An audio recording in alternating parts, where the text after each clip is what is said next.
Жаратты бізді. Періштелер сәжде қылды адамға. Ертең жәннатта адамдардың, момын мұсылмандардың қызметкерлері болады сол періштелер. Алла Тағала олар нұрдан жаратқан. Бірақ сол адамның құрметті болып жүруі Алла Субхана ва Тағаланың жазған, көрсеткен шариғатымен жүре алсаңыз құрметті боласыз. Сол жағымен таразы алынады. Тек қана құлағын қалқайып адам болғандықтан емес. Құдай сақтасын. Егер Алланың сызып берген шариғатымен жүре алмасаң, онда сондай азаптаушы періштелер күтіп тұр тозақта дейді. Сол адамды азаптайды солар. Негізінде періштелер бәрі сәжде қылған еді адамға. Сондай құрметті еді. Алла Тағала сондай құрметті жаратқанын айтып жатыр.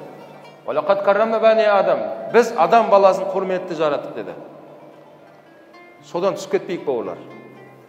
Біз қашан Алла Тағаланың шариғатын, Расулланың салып кеткен жолына жармасамыз, Алла дәрежеңізді көтере береді. Алла Субхана ва Тағала Құранда оны уәде берді. Сол құрметті жаралған адамға бауырлар не істемейік, қиянат жасамайық. Бір-бірімізді сыйлайық. Әр қайсымыз Алланың жаратқан пендесіміз. Ғалымдар айтады, бір адамды жек көрме дейді. Өйткені оны сен жаратқан Алла, оны да Алла жаратқан. Дұрыс, оның пендешілігі бар шығар. Бәріміздің пендешілігіміз бар. Күллі бәни адам хаттау дейді Расулаллах. Әрбір адам баласы қателесеміз бәріміз. Бірақ дұға қылып қояйық. Алла хидаят берсін. Алла Субхана ва Тағала қайтадан тура жолын нәсіп етсін. Деп момын мұсылман адам бауырын жамандыққа қимайды. Жәннатқа жалғыз кірмейді бауырлар ешкім. Үмбет болып кіреміз иншалла. Тобымызбен кіреміз, топталып. Жалғыз бару деген жоқ ол жақта. Жәннатқа тобымызбен кіреміз, Құдай қаласа. Үмбет болып кіреміз. Оны Расулаллах ескертті. Біз кешіктік, оздық деді. Кешіктік дегені біз соңғы үмбет болып келдік өмірге деді. Оздық дегені жәннатқа үмбет бірінші кіресіңдер деді. Біздің алдыңғы үмбеттер кезекте тұрады. Біз кірмейінше олар кіруге болмайды оларға. Расулаллах соны айтты. Кешіктік, оздық деді. Сол құрметті жаралған адамның баласын, бауырлар, құрметтейік. Өткен Алла Тағала өзі құрметті екенін айтып жатыр. Құрметті жаратқан дейді, адам баласын. Енді сол адамдық қасиетке, бауырлар, сөз келтірмеу үшін жаңа не істеуіміз керек? Алла Тағаланың шариғатымен жүру керек. Шариғат. Мынау шал киіз болсын, майлы қожа болсын, сол жырауларды оқысаңыздар, осы бір сөзді қайталаған солар көпшілігі. Адам болып келдің өмірге, адам болып кетуіңді тілеймін дейді. Ғалымдар айтады. Демек, адам болып келеді екенбіз бәріміз өмірге. Бірақ санаулы адамдар ғана адам болып кетеді өмірден дейді.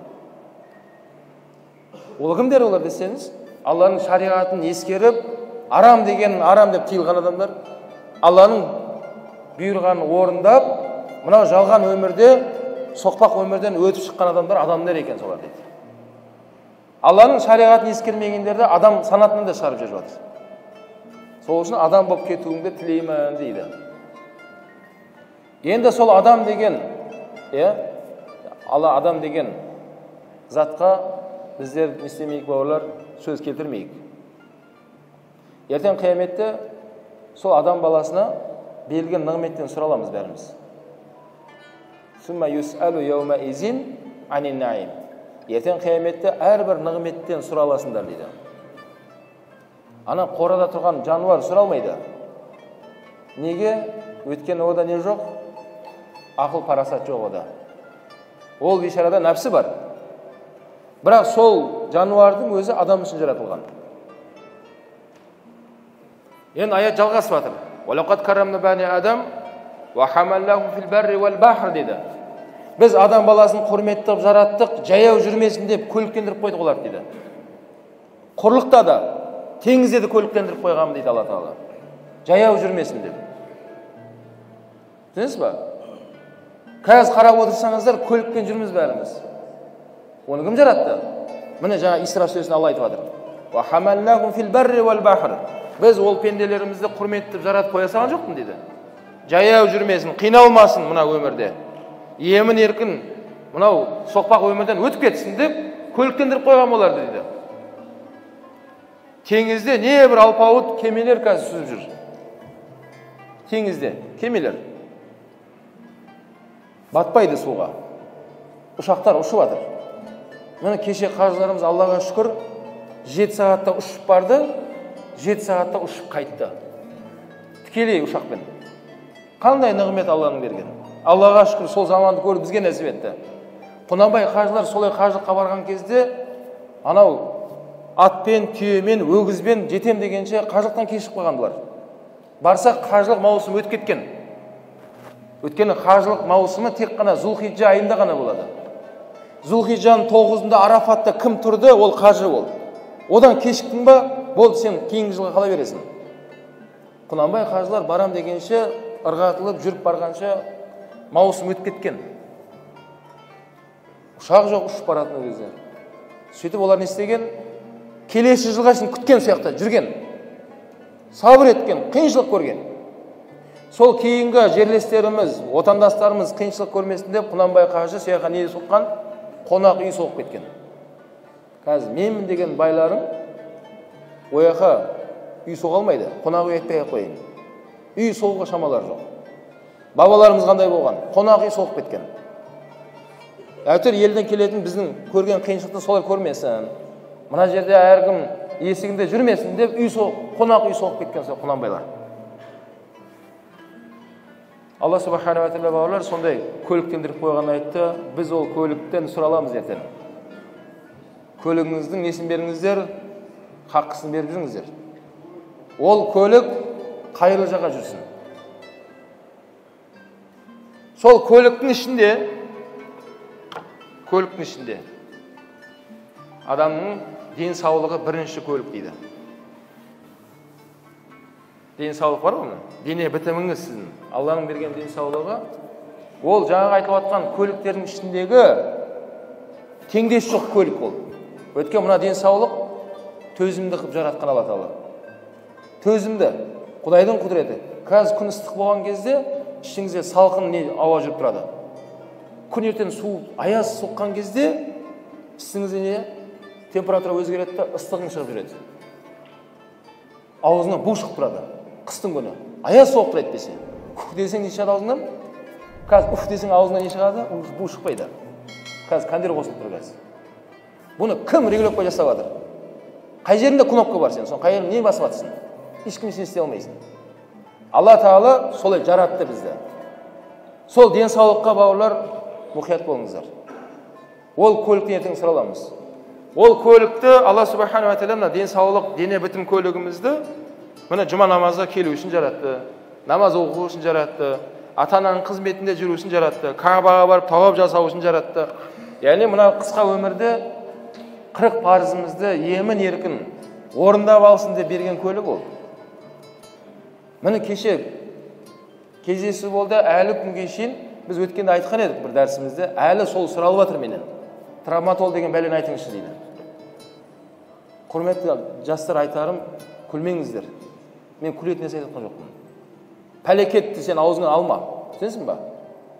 Адамдар іріп жатыр, шіріп жатыр содан. Өткенде кісілер алды, басталды, адам өлім басталды дейді.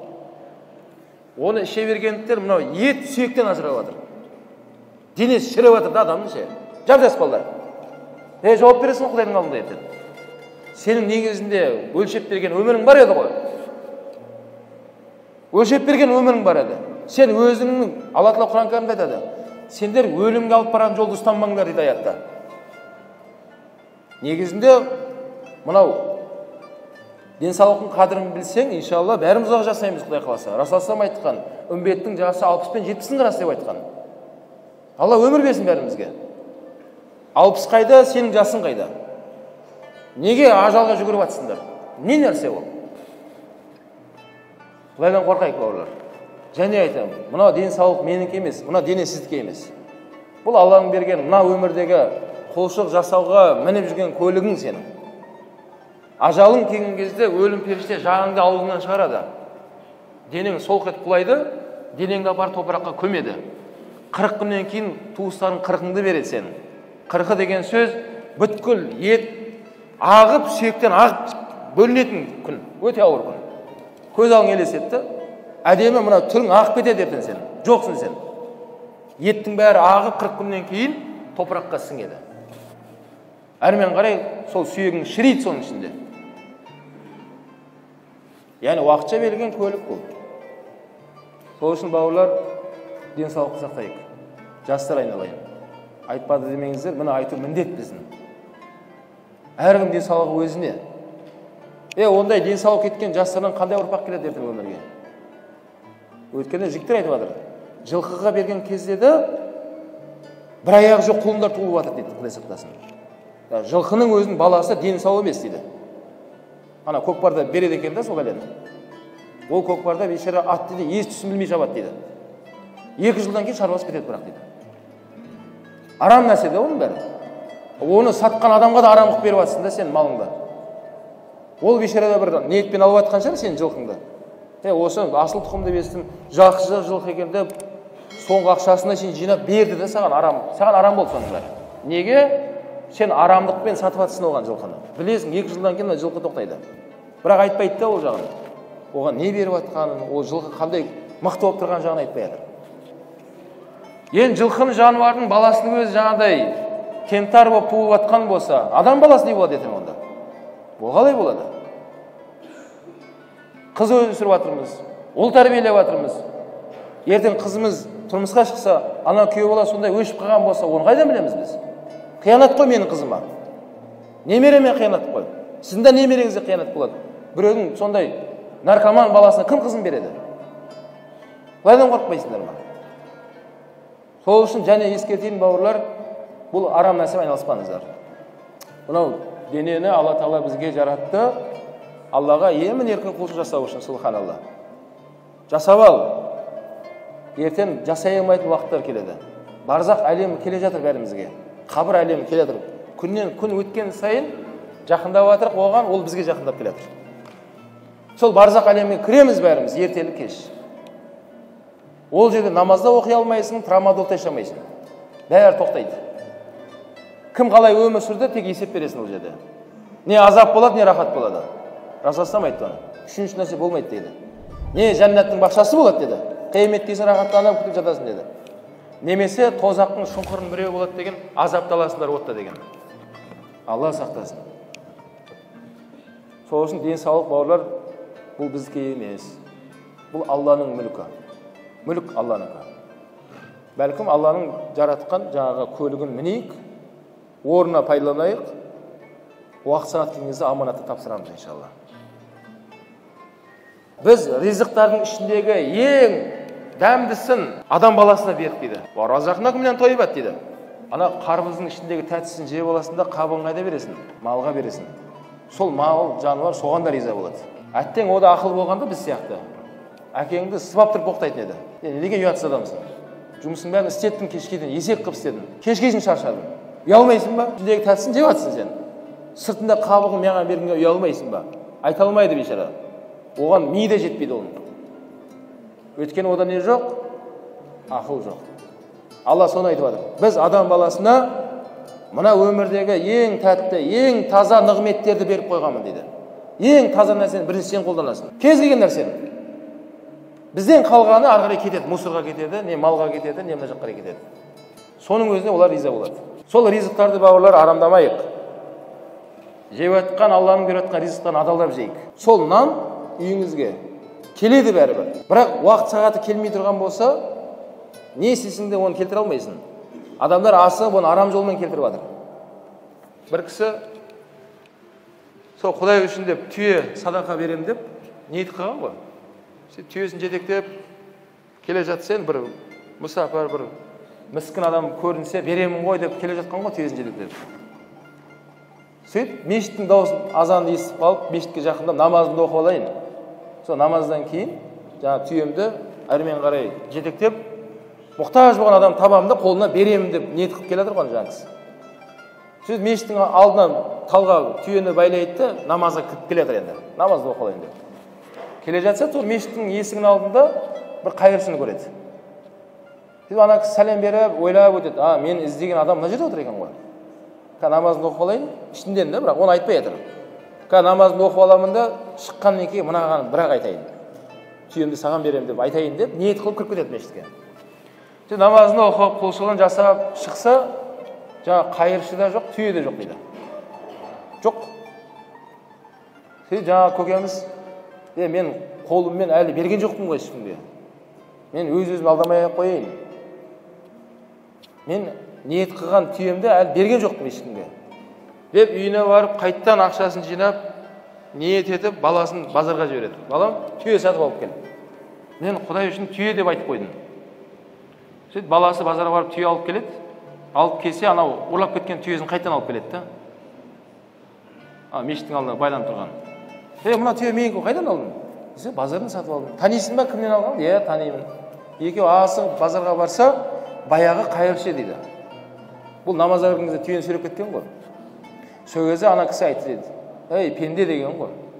Онсыз да осы түйе саған келатқан еді негізінде. Өзіңе келатқан ризықты не үшін арамдап алдың деген да. Адал болып келатқан малды өзіңе арамдап алған қалай бол сен? Түсінесіз ба? Сол үшін бауырлар, Алланың ризығы келеді бәрімізге. Мына тамағыңды өңешіңде тесік қылып жаратты ма, одан өтетін лұқман Алла жеткізеді. Уайымдама, ешкім аштан өлмейді. Бірақ ризық мәселесінде ихтият болыңыздар. Есектің артын тазаласаң да мал табу керек деген қойыңыздар. Ондай сөз жоқ шариғатта. Ондай сөз жоқ. Бәлкім Расул айтады, байқаңыздар, ақшаны қайдан таптың, қайда жұмсадың, қайдан таптың, қайда жұмсадың сұраласыңдар дейді. Міне сол аяттағы Алланың ризықтарын айтып жатыр, біз сендерге ризықтың ең тазасын беріп қойғанбыз дейді. Бірақ біз пендешілікпен оны арамдап аламыз сол ризықтарды. Біреудің хақысына кіресіз. Жұмысты істетіп, біреудің хақысын бермейсің. Соның бәрі арам бола береді саған. Мысалға, 100 мың теңгеге келіскен болсан, 50 мың теңгесін бердің де көтіне бір теп қуып жібердің. Бар кетті. Осыған да разы болды. 50 мың арам болады саған. Бір аятта Алла Тағала ризықты саған берген еді. Сен рахатыңа істеттің ана бейшараны. Расул айтады. Маңдайындағы тері қатпай тұрып ақысын беріп тастаңдар деген да жұмыскерлердің. Кейін хабарласам, өзім апарып берем, шөтіңе аудара салам, кете бер, әңгіме айтпаңыз. Міне бітті ма шаруа, келісім ба? Сен бітір, мен саған берем деп айттыңыз ғой? Айтты. Ол бітірді ма? Бітірді. Не істеу керек? Қолыңыздан келсе, және қосып беріңіз оған. Артығымен бер. Риза болып кетсін. Батасын беріп кетсін. Сол кезде сізге Алла Тағала баракат береді. Жаңа аятта айтып жатқан ризықтың баракаты көбейе береді, бауырлар.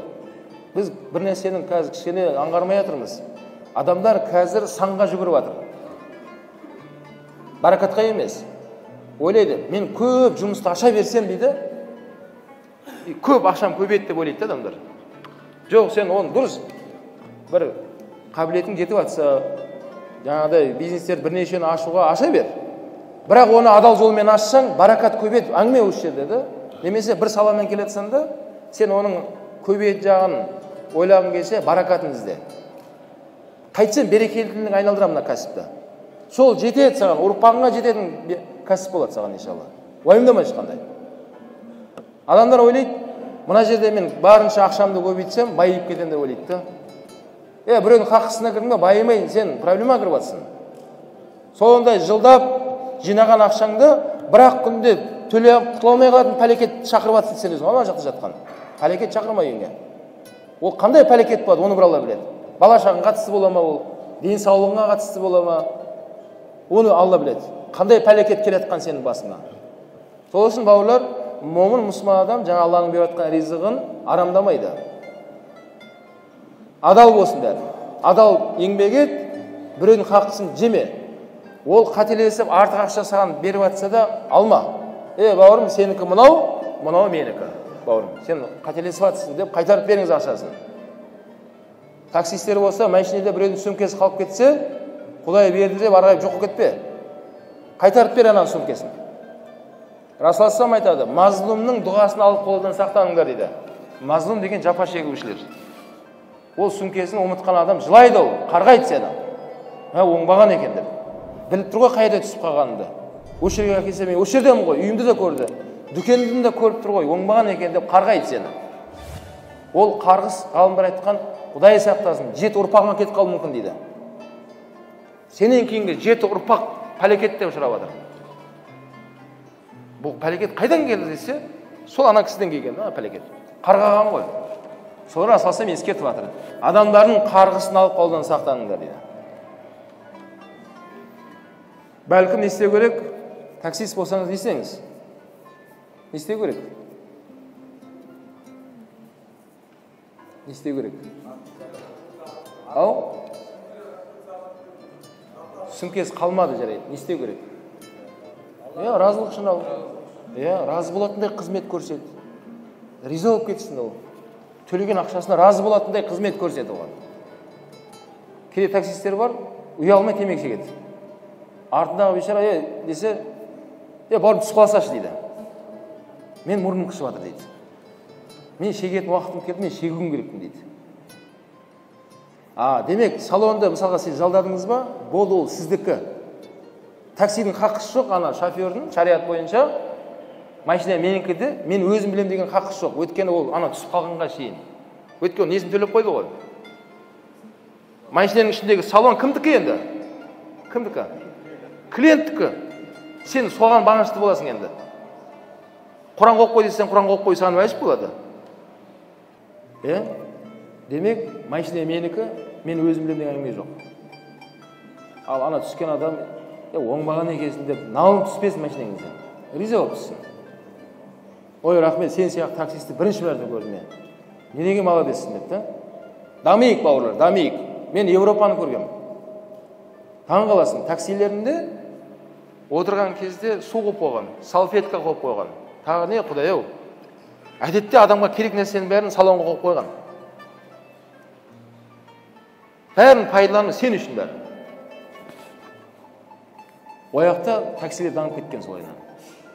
Олар түсінде адамға қаншалықты қызмет көрсетсе, дами беретіндігін сол бейшаралар мұсылман емес қауымдар болса да түсініп алған сол нәрсені. Өте қатты дамып кеткен. Бізде ше, біз мұсылманбыз ғой. Біз одан да артық істеуіміз керек қой. Сол үшін Алла Тағала соны айтып жатыр. Оразақнағым минан тайибат. Бүткіл ризықтардың ең жақсысын бәрін сендерге берген. Ризықтарыңда соны арамдамаңдар дейді. Алланың берген ризығын пендешілікке салынбай арамдама. Алла бере береді, баракатын сұра. Ва фаддалнахум аля кафири мимма хулақна тафдила дейді аятта. Адам баласын құрметті жараттық, оларды көйлектендіріп қойдық, жаяу жүрмесін деп, және не істедік деді? Ризық нығметтердің ең тазасын, ең дәмді тәттісін бердім сол адам баласына. Ва фаддалнахум аля кафири мимма хулақна тафдила. Және бүткіл жаратылыстың ішінде адам баласын озат қылып қойдым дейді. Қалай озат болып кеттіңіз? Не жағынан десе, сен тамақты қалай жейсің дейді. Тамақ немен жейсіздер? Асқазанмен жеймін дейді. Қолыңмен жеймін деп айтсай, тамақты қолыңмен жеймін де. Солай ғой. Бисмилля деп оң қолымен жеймін деп айтты. Солай ғой. Жылқы жануар ауызмен жейді дейді. Фаддалнахум деп айтқан сол дейді аят тәпсірінде ғалымдар. Жылқы немен жейді? Қолымен жей алмайды ол бейшара. Ауызымен жейді. Сен ауызымен жейші тамақты. Біз не айтатын еді сол кезде? Бұл не нәрсе мынау? Сол мал болып кетсін деп айтпау үшін сені. Адам болса қолымен жесінші, Алла қол берген саған. Білесіз ба? Қол берген дейді. Ал басқа жануарлардың қолы жоқ. Қолымен жей алмайды. 4 аяқты жаратқан, сол аяғымен жүреді, ал аузымен шөп жейді, суын ішеді, жануар, соған риза солар. Адам баласын жаңадай жаратқан дейді, қол берген дейді, аяқ берген, көз берген, құлақ, бүткін бәрін жасап бердім дейді. Не үшін? Өйткені Алла Тағала аяттағы айтқанын орындау үшін. Мен адам баласын адамдардың ішінде озат болу үшін дейді. Башқан кезде қазір технологияның өзі көлік болсын, телефон болсын, барынша адамдар ең соңғы үлгіге ұмтылып жатыр ғой. Жаңасы шықты десе, ана қолындағы ұстап жүрген телефон ескі сияқты болып қалып жатыр. Бұл ананы көрді ол. Қалай да болса оны істеу керек енді алу керек оны. кредит болып арам болып басқа болып кетсе де алу керек соны енді. Қызық емес. Қаншама намаз қылғандар әлі кредит алып жатыр. Неге кредит аласыңдар? Харам ғой ол. Қаншама намаз қылғандар айтып жатырмын мен. Намаз оқымайтындар жарайды енді. Олар білмей айтқан шығар деп айтайын десем, намаз қылғандар ұялмай кредит алып жүр әлі. Алып алады да, сосын біреу емес бірнешеу айтты. Шығады маған.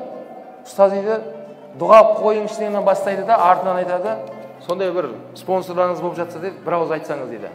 Көмектессе маған дейді. Айтым, жарайды көмектесейік. Не мәселе? Не мәселе болып отыр басында? Кредитім бар дейді. Неге кредит аласың сен? Білмедім бе арам екен десем, енді солай алу керек болды дейді. Алдым дейді. Сосын бауырлар, Алла Тағала бізге сол озат қылып қойған дәрежені түсірмейік. Алла Субханала Тағала жаңа айтқанда дене бітіміңді ең соң үлгіде жаратып қойған бізді.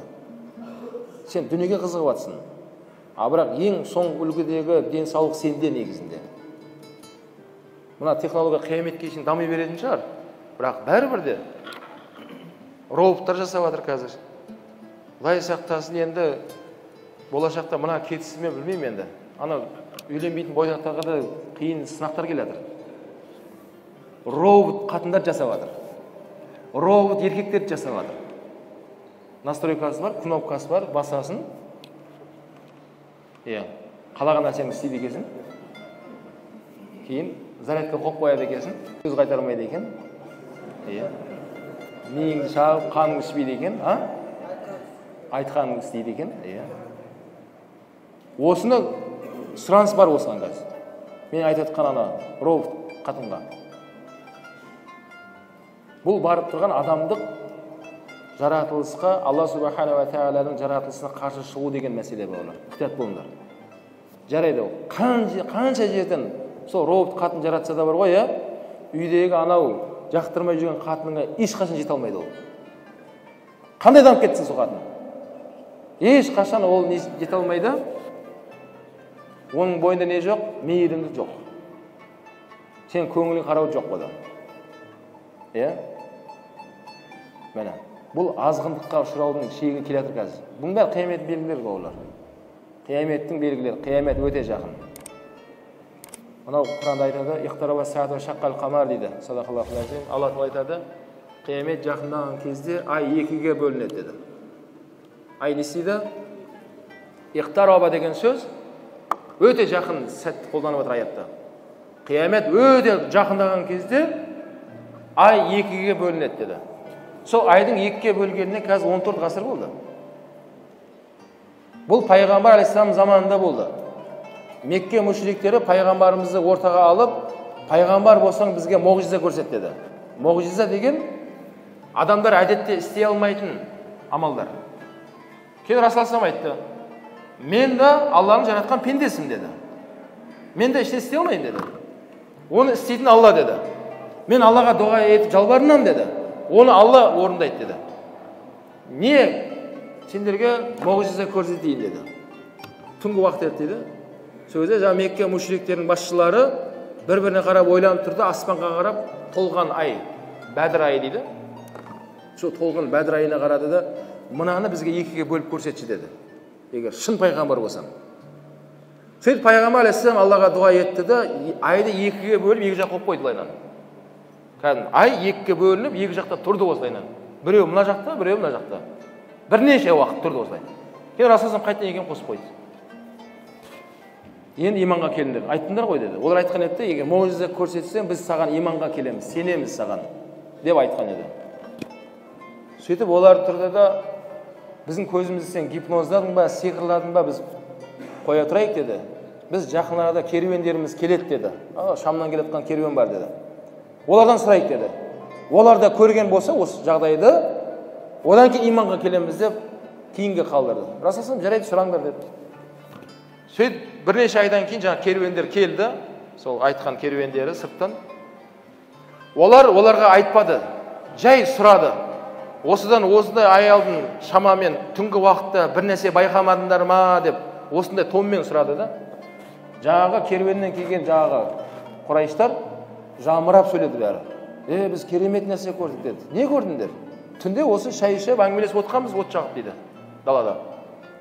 Көз алдымызда тұрған ай қақ ортасынан екіге бөлінді де екі жаққа тұрып қалды дейді былайынан. Осылай тұрды дейді. Мынаған бір қараймыз, мынаған бір қараймыз. Не нәрсе мынау? Бір уақыттан кейін қайтадан екіге қосылды деді. Сөйтіп жаңағы иманға келейін деп тұрған Құрайыштың біразын басында жүрген анау басшысымақтары қайтадан сөзді бұрып жіберді. Мұхаммедтің деді саллаллаху алейхи вассаламның сиқыры бізге ғана ма десек, әлемге жүреді екен ғой, тараңдар деп таратып жіберген да. Оны сиқыр деп айтты олар. Сиқыр. Сол болған оқиға қанша уақыт болды қазір? Қанша уақыт болды? 14 ғасыр болды. Ал аят қалай басталды? Иқтараба саату шаққал қамар. Қиямет жақындаған кезде ай екіге бөлінеді, байқаңдар. Сол оқиға болып қойды бауырлар. Бұл деген сөз, біз қияметтің үмбетіміз біздер негізінде. Міне өте жақын сәт күн алдында тұрмыз да бәріміз. Құдайдан қорқайық. Алланың берген нығметтерін жаңағыдай бізді озат қылып қойды ма Алла? Енді озаттығымыздан түспейік енді. Алланың берген мүмкіншіліктерін дұрыс пайдаланайық. Және айтамын, не деп жатыр? Тамақ жеу үшін саған қол бердім дейді. Ғалымдар айтады, мына мұрынды егер мына жаққа жаратқанда дейді, басқа жақта тұрғанда, анау иістеніп кеткен помидор жеп, бәріміз қырылатын еді, отравление болып дейді. Мына мұрын тек қана демалу үшін емес дейді. Бұл санитарлық жұмыс істеп тұр дейді. Сіз кейде асығыссыз ғой бәріміз. Анан алып келіп нерге келген кезде иіс белгі береді мынау. Мынау иістеніп кеткен, жеме деп. Ойбайлай лақтыра саласың. Егер мұрын мына болғанда, мына жаққа иіс кетіп жеуге кейде бізде уақыт жоқ көпшілігімізде. Бір істесек, екі мәрте істемейміз ол нәрсені. Қойшы деп жей-жересің. Мұрын мына да бірақ ол. Анан бит тексеретін мына жақта тұр ол. Или артында орналасқанда, біреуге апарып ана иіс кетті деп. Одан кейін қайтадан қолыма бер, жеймін. Сондай болса қалай болады деді. Білесіз ба? Субханалла. Бұл Алланың құдіреті. Бауырлар, Алла Тағала бізді жаңа «Вафаддалнахум аля кәсирин мимма халақна тафзила» деп жатқан аяты бүткіл жаратылыстың ішінде сендерді озат қылып жаратқан, жаңа айтқан ең соңғы үлгіде жаратқан сендерді деп жатыр. Бүткіл жетістік, бүткіл технология, ғылым, мәдениет бәрі сенің бойыңда тұр сендер дейді. Толық ең жарат берген дейді. Аят осымен тамам. Демек, адамның Алла субхана ва тағала сонда нығметті адамды бізге анықтап берді. Біздің қандай нығметтер келіп жатыр. Аят қалай басталды? Адам баласын құрметті жараттық деді. Құрметті екенбіз Аллаға шүкір. Бірақ иманның арқасында шариғатпен жүрсең құрметтісің сен. Кейін не істедік деді? Не істедік деді аят екіншісі. Мен не айтып жатырмын бәрінен бері? Жоқ. Не айттым жаңында? Ва хамалнахум фил барри вал бахр деп айттым ғой. Құрметтіден кейін көліктендіріп қойғанмын деді. Жаяу жүрмелерің үшін, теңізде де, құрлықта да. Міне. Құрметтісің сен көлігіңмен. Кейін ризықтың ішіндегі ең тазасын сендерге берген деді. Ва разақнахум минат тойбат. Одан кейін төртіншісі ва фаддалнахум аля кәсирин мимма халақна тафдила. Бүткіл жаратылысынша сендерді озат қылып алдына шығарып жіберген деді. Адам алдында жүреді. Бүткіл әлем жаратылыстың бәрі біздің артымызда. Бәрі бізге қызмет қылады. Бәрі біздің аяғымыздың астында. Саған қарап тұрады елеңдеп. Сен малға су берсең ғана ішеді ол бейшара. Бермесең ішпейді ол. Іше алмайды өзі бар. Бәрі саған беріп қойған дейді Алла Тағала. Сен алдына басшылық қылған бәрі дейді да. Міне осындай төрт біздің немізді Алла Тағала мәртебемізді көтеріп тастады. Енді демек, адам осының бәрін Алла Тағала бергеннен кейін, үйіп төгіп бергеннен кейін, не үшін деген сұрақ келеді? Не үшін? Не үшін адамға соншалық берілді? Қалай ойлайсыздар?